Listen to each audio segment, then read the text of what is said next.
Hello, everyone. Welcome back. This is going to be what I call my algorithm spread. This is a spread I've been working on for a while that basically shows me how it is that you manifest. So I've done this in a lot of personals, but I haven't done it on YouTube yet as a collective because I'm really not sure. But we're going to beta test. We're going to see how it works. So let me break down the algorithm spread first, and then I'll jump into it. So I have 7 cards on the table.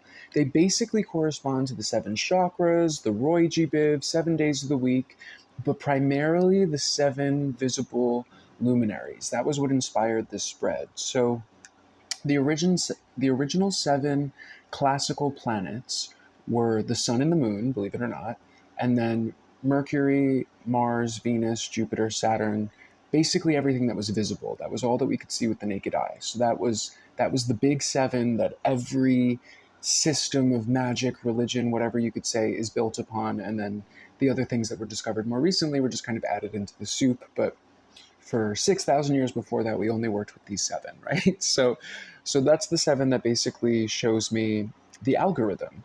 And each of those 7 luminaries corresponds to a different aspect of consciousness or intelligence or the machine that is the energy body, right? Like I said, the 7 chakras, right? So that's like the emotional body, something like that. So again, I have my 7 cards here on the table, and then I pulled an overall energy, which is the Chariot card from the Vox Arcana deck. And what I love about this Chariot card is that it almost looks like it's coming, well, it's coming out of the water, right? She has these 2 seahorses that are kind of driving this little mermaid here in her chariot with the moon behind her. And what I'm seeing is that it's like this is coming out of the deepest level of the subconscious mind, what they call the id level of consciousness, ID, the id, which I kind of wonder if that is your ID, right? Like identification. It's your base level programming, almost like the same idea as like your social security code being your base level programming, right? You're given that at birth, so to speak, and then everything else is kind of built on top of it. So that's what the id level consciousness is for me. It's the bottom of the iceberg, right? It's as deep as you can go. It's the foundation. And it's like the momentum, the drive, everything that's happening here on the table is coming from that deepest level of consciousness, as if it's like an evolutionary jump, right? It's like evolution is something that's spontaneous, right? And I would imagine that as it's happening, you can't really control or stop that process. It's just the momentum goes and it goes until it completes. And it's usually triggered by adaptation, right? It's like a tempering process, right? That you're adapting to a new environment. So, the Inca adapted by developing bigger lungs, right? And so forth and so on. We've all adapted. Every animal adapts. But what I'm also seeing is like that kind of like time sensitive drive that exists at the instinct or the id level. Especially we see it in animals, right? The thing that governs their migration patterns and cycles, their mating cycles, it's all very time sensitive, but it's not conscious, right? It's like something just kind of kicks in and activates and they move. So that's the overall energy of what I'm seeing here, which is absolutely perfect for what's on the table. And we're starting in the foundational energy with the moon card in the Saturn position. So, first, I want to say that the way that I read this spread is that the biggest card on the table is indicative of effectively like your chief correspondent, if that makes sense, right? Because these 7 luminaries correspond to 7 different things. So the chief correspondent here is the Saturn energy, whatever that means. So that could correspond to the root chakra, the color red, things that Saturn corresponds to. And then Saturn would also correspond to Capricorn and Aquarius. But then also, I have the moon card, which is Cancer. So take it as it resonates. That's kind of irrelevant. But typically when I do this spread for people that are, if it's a personal reading, like this card in this position would typically indicate that that person is either a Capricorn or an Aquarius. And it's like every time it hits it on the bingo, and it blows my mind because I'm usually not, it's not that I'm not an astrology person, but I've never been one of those people that's like, oh, I can guess your sign and things like that. But this spread has been really, really profoundly powerful for that. So I am curious if anybody out there is who resonates with this, has strong Capricorn or Aquarius placements or something like that. Or it could be Cancer, right? So that's aside, but it's showing up in the Saturnian position, which talks to me about the energy of like chemistry, really your baseline chemistry in terms of what we're talking about. So the id level of consciousness, all of that, which is very interesting that this chariot seems to be coming from that level. And then the moon card also talks to me about that kind of primal instinct, right? Because you can see on the moon card that there's all of those animals in the foreground that are being governed by the moon, right? They're migrating, they're mating, they're doing whatever it is based on this kind of instinctive drive or urge. So that's the foundation of what we're seeing here, which is basically indicating that, again, you yourself are going through some kind of spontaneous evolutionary jump, and crossing like a proverbial Rubicon. Like, that there's no, it's the point of no return, so to speak. And it seems like there's a degree of trepidation just because this means that there's going to be a significant shift in your social ecosystem, right? So the role that you play in your social ecosystem is changing, or it's kind of like, I honestly feel like you're having an evolution within a system that's become outdated. And it's almost like, I'm sure we've all experienced this at some point, where you're at a job for a significant period of time, you outgrow that job, it's time to move on, it's time to move on, you've evolved. And it's like the longer you stay there, the more unbearable the environment gets, right? It almost pushes you out. It's the birthing process, right? Time to get out of the womb. So you just start getting pushed, right? So that's effectively what I'm seeing in the rest of the cards. So the overall energy at the bottom of the deck, which talks to me about how spirit's involved in this process, is the Ten of Cups, right? And I'm really focused on this kid that's at the front of the Ten of Cups that seems to be kind of like tugging on everyone's shirt. And it's almost like everybody's kind of focused on one particular thing that's happening, right? Which is, it's kind of like, the proverbial finish line or whatever, the happy ever after, whatever it may be. But it's like reaching a mountaintop, because I'm seeing that in other cards. It's like reaching a mountaintop, the apex of your manifestation. You accomplish whatever it is that you set out to do, and then you get there, and you're holding the trophy for it, and you're like, this wasn't exactly what I thought I had plugged into the GPS. It's something like that, where what's a better analogy? If I can think of a better analogy, I'll let you know. But I feel like, again, this kid is distracted by something else. It's like, wait a second, what's going over here off stage to the left? It's like something else has kind of caught your attention once you've reached this particular threshold or landmark, where it's like, it's giving me like a grass is greener kind of vibe, where it's like an assumption is you get to this other point and then you question. It's like, oh, the grass isn't actually green. It's dried and crunchy, but it's been spray painted. It feels something like that, if that makes sense. And it's going back to the collective theme that's come up for like the last 2 years, I want to say, where, you know, we do the bulk of our manifestation work in fight or flight mode, right? It's during the darkest night of the soul that you spend the most time manifesting, right? And screaming at the sky and saying it needs to be X, Y, and Z or whatever it is, right? So oftentimes when that thing does manifest, it's like that spice, the spice of fight or flight, you can taste it in the soup. You know what I'm saying? So what I'm almost getting is like, it's almost like getting that over salted soup and being like, okay, well, I need to throw some potatoes in this to kind of soak up some of that salt and pull it out, because I need to undo something. I'm kind of getting that particular vibe. So again, the foundational energy was, again, this instinctive, spontaneous evolution that's kind of pushing you in a particular direction, where it's like it's coming from within you. It's like all of a sudden the gears have just kicked on and you are moving in a particular direction, and you see what that is, right? It's coming into focus. There's this broadening of horizons, this new thing that suddenly caught your attention, that you're moving towards almost as a pivot, right? The pivot has been coming up.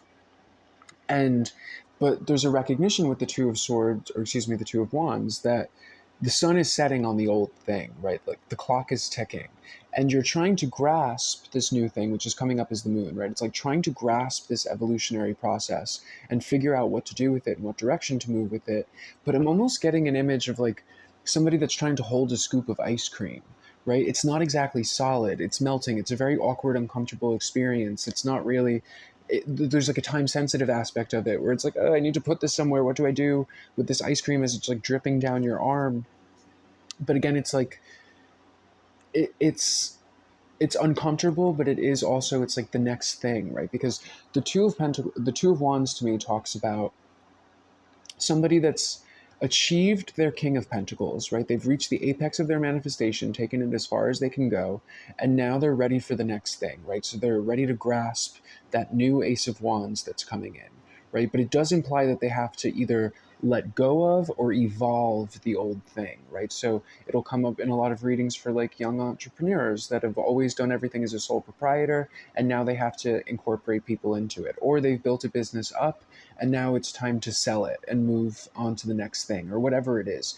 But it's like, it's a death process to a degree, right? But it's also, it's a trust exercise, it's an evolution, it's all of those things, it's letting go of control, it's one of those energies. I think that's a great way to say it, letting go of control, right?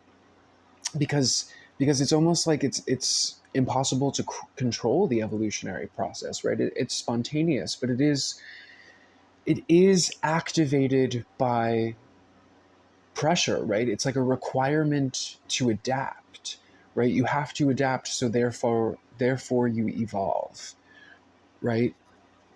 And what I'm seeing next is, so this Two of Wands that's standing up on the hill overlooking the harbor is watching this Six of Swords happen, right? And the Six of Swords right now is talking about crossing the proverbial Rubicon, right? The Rubicon is the point of no return. It's like when Hannibal crossed the Rubicon to enter Rome, him and his people knew that that was it. Either they succeeded or they were done. And it's kind of like knowing that it's like, if I take this step, if I go in this direction, if I do this thing or whatever it is that's already been initiated, it's like a point of no return. It's either it's successful or there's a degree of fear with it, right? There's also, it feels like vulnerability, right? That it's like you're exposed, you're out on the open water, something like that, right? You can be observed by other people on the hill or something. But the Six of Swords also talks about quantum leaps in scientific development, right? So think about like the advent of electricity or something like that. There's a clear before and after. Before, there was the status quo opinion that it was not even possible. After, there was a status quo opinion that anything is now possible, right? That this can now drive so many new innovations and blah, blah, blah, blah, blah. And that's what the Six of Swords talks about, right? It's like a quantum leap in terms of development. It is about spontaneous evolution, but especially in terms of science or methods or technologies, typically, right? That really is processes, something like that. And so going back to this, it's like all of a sudden having this spontaneous eureka moment, this evolution in process or whatever it is, and a sudden desire to migrate towards that thing, to pursue that thing. It's like a primal urge or a drive. I must do this. But it changes everything. Whatever that movement is, right? It's like in order to move towards it, you have to move from something. And it seems like in terms of the now moment position, the sun position, it's showing up as the Knight of Cups. It's like here you are grasping it, right? This is again giving me the idea of like winning. It's like the moment you win an Oscar and then it's suddenly like, ooh, do I really want, it's like who would ever think that in terms of winning an Oscar? I mean, I can think of reasons, but you know what I'm saying, where it's like you had a particular goal or objective in mind, and and there's a degree of loneliness or something with this Knight of Cups, because I feel like the Knight of Cups is reflecting on the past and missing something or someone that is not included in this jump, right? Because in order to move towards something, you had to move away from something. And just a couple cards down, I'm seeing the Five of Cups, which is the energy of bittersweet transition, right? It's like, it's almost like the energy of graduating college, where you know you're moving towards something great, but you're moving away from a social ecosystem that might have actually been really good for you, right? But you have to say goodbye to your friends. And, if it's college, you might have come from the four corners of the earth. So you're probably not going to see a lot of those people again. At least it'll never be the same, right? But you have to evolve. You have to move on to that next step. And there's this degree of contemplation where it's like trying to figure out a way to take these things with you somehow. And and and because again, it has to do with like ecosystems and adaptations, right? So it's like you've evolved out of a particular ecosystem, right? It's like you could say that you've ascended, right? You've acclimatized to something new. So it's like that old thing is just not sustainable. But there are things there that it's like you do want to incorporate into this new thing. But how do you bring those things with you? It's like, how do you act as like a tugboat that kind of pulls those things along without sabotaging what it is that you're working for, right? Because it's like it's like no aspect left behind. You don't want to leave these things behind, but in the same respect, you don't want to compromise the vision. But I guess it's giving them the energy of lonely at the top. That's the best way to describe this. Lonely at the top in terms of winning that Oscar, right? It reminds me of a conversation that I had with a friend 100 years ago when I was in high school. And this conversation triggered the heck out of me. But they were basically saying, like, they said to me, like, when I make it, we can't be friends anymore, right? And I was like, what do you mean? And they're like, well, it's different. It's like when you get to that level of the game and you make it, it's like, we're still going to be friends. I'm still going to see you, but it's like, I'm going to have a different social circle and it's going to be a different world and a different life and this, that, and the third. And it triggered me, but it's absolutely true, right? It's like when you go through these giant evolutions, like say it is just like a workplace jump, right? Jumping from one job at one company to a higher job at another company, right? That's two totally different ecosystems and two totally different algorithms. So your social calendar changes, who it is that's on the guest list for your events changes, everything changes, your mo, your routines and rituals, everything is going to change to reflect that new thing, right? But there's certain things that you don't want to let go of. So I almost feel like this Knight of Cups is kind of looking into his cup, reflecting almost as if he's scrying. And what he's seeing reflecting back at him is this King of Wands, right? The Imagineer. And the King of Wands is looking back at the past, looking back at everything that happened over here. And it's giving me the image of almost like, imagine Da Vinci is working on a painting, right? And he's already got a few layers of oil down. And he wants to go back underneath the oil and change the actual anatomical pencil sketch underneath the oil. It's like, how the heck would you even do that? I don't know. But if anyone could do it, it's probably Da Vinci, right? And I feel like this is kind of saying, like, that you have your inner Da Vinci in terms of kind of figuring out a way to it's talking to me because the King of Wands is the Imagineer, right? It's somebody who can imagine things into existence, and it's sitting in the Venus position, which talks to me about like the settings, right? Because Venus is the five senses, so touch, taste, smell, whatever. And on a computer or technology, Venus would correspond to aesthetic settings and taste settings and things like that.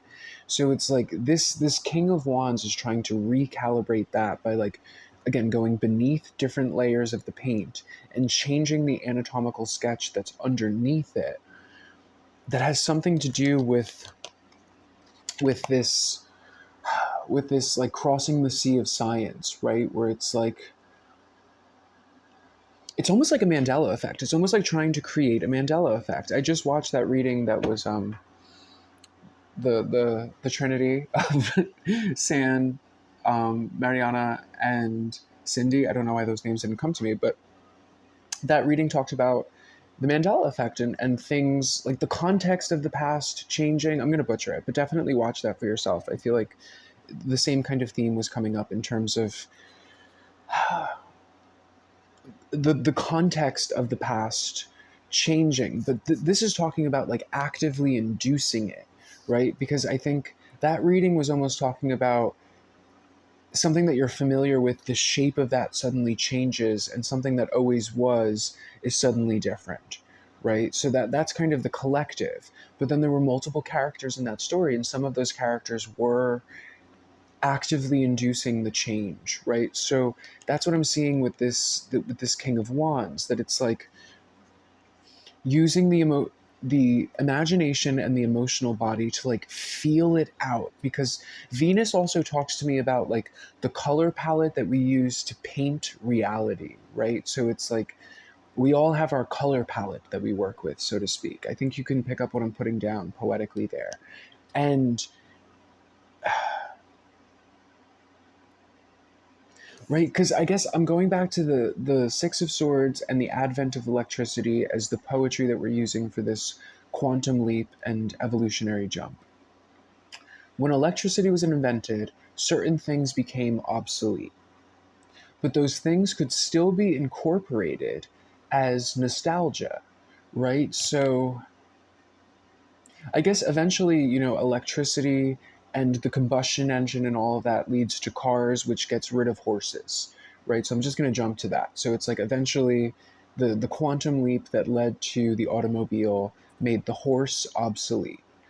But horses didn't disappear, right? They just kind of got reconfigured into the landscape, right? Where it went from something that was kind of ubiquitous and commonplace to being something more nostalgic and specialized. And I think you know what I'm saying, right? Where it's like horses are still there, but not for everybody. Not that it's not for everybody. It's like if you were really driven towards being involved with horses, it doesn't matter how much money you have. You're going to find a way to be around horses, right? Because I know plenty of people that I grew up with that were not rich horse people that worked at stables, I guess, like riding stables, and they would work there, and then they would get to ride the horses for free, and blah blah blah blah blah, and where there's a will, there's a way, right? But that's the King of Wands. Where there's a will, there's a way. He's literally using the power of will to focus his imagination to change something where it's like, I guess you could say changing the terms and conditions, right? Where it's like, it's almost like being at the negotiating table and saying like, ooh, so like once you do make your way to that next upper echelon, right? Like I was saying, lonely at the top, you get your Oscar and things change, but then all of a sudden the social ecosystem changes, right? It's something like, it's almost like going to a new job and saying, I need my team.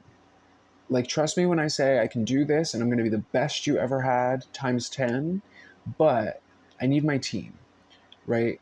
And we need to kind of integrate that into what it is that we're doing here. I'm thinking of like a restaurant that I worked at where they hired a new executive chef and he brought his team, right? But it was like they already had this magnificent chemistry and they spoke each other's language and they were almost telepathic, and they needed that because it's like, I think it's easier to work in Cirque du Soleil than it is in a kitchen, just in terms of like how crazy that process is, right?